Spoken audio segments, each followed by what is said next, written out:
This poem is a sonic tonic, offering solace from the prophets of prophets' fatal financial follies. This poem won't break its promise. This poem extols only equal rights, equality of opportunity, tolerance, freedom to redeem our birthright, to express, to bless, not stress about debt. Who'll pay the onerous duties upon our death? Joy, not self, or even selfie expressed. Harmony, not harming me. Harmony, not harming me. Harmony, not harming we. This poem wants your unique verse dispersed throughout the universe. This poem wants the chorus, sung by all of us. This poem was first spoke before the seed of the tree that deceived Adam and Eve was sown. This poem is beholden to the only golden moment, the present, the gift, the now, the gift, the now, the present, the gift, the now, the gift, the now, the present.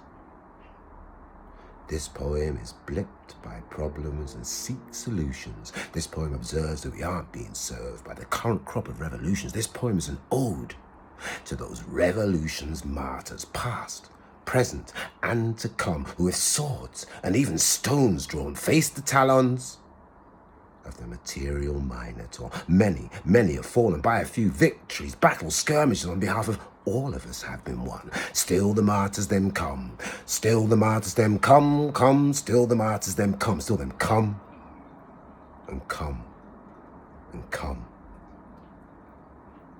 This poem owes a quarter of its soul to Mohammed Boa Azizi, the slain of Benghazi and Tripoli, of Aleppo, Mosul, Fallujah, Phnom Penh, Guantanamo, Nagasaki, Hiroshima, Wounded Knee, Sana'a, Borno, Manama, Hodeida, Idlib, Baghdad, the West Bank and Gaza, Myanmar, the Swat Valley, Kandahar, to the simply disappeared of Taksim, Tiananmen and Tahrir squares. This poem is from Muhammad al-Dura, the 12-year-old shot dead in his father's arms at the start of the Second Intifada, to the masses in the streets of Caracas right now, whilst you and I feast on genetically deficient pink sows and heifer cows, to the Maidan, Mirapol, the Donbass and Bucha in Ukraine, except of course those iniquity serfs who worship murderous earthlings, worship murderous earthlings like Stefan Bandera.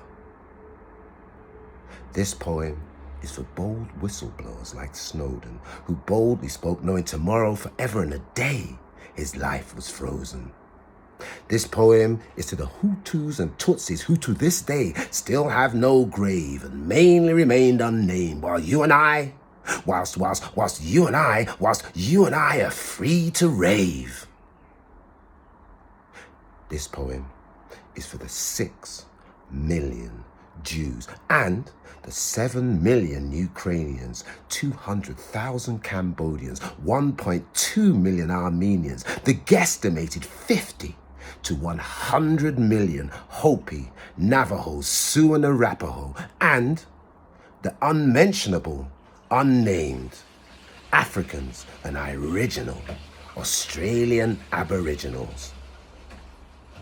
This poem also holds plenty to reinvigorate any one of 7 billion plus jaded souls. This poem owes most of its soul to MutatBaruka and Mr. Bobby Condors. This poem flows from the oceanic waters that fella cootie borders. This poem thanks Jazzy B for bringing us back to life. This poem pays dues to Elvis, his blue suede shoes, and the colored folks working on a chain gang who freely gave him a flavor of how the enslaved got through. For without them, rock and roll simply wouldn't be the same tune. This poem basks in a sun raining Gerald's voodoo rays. Ooh, oh, oh, why, oh yeah. This poem should be glistened to in that same sun with all those people who make you feel like there's just one nation under one groove. One groove, one nation, one poem. Which poem? This one.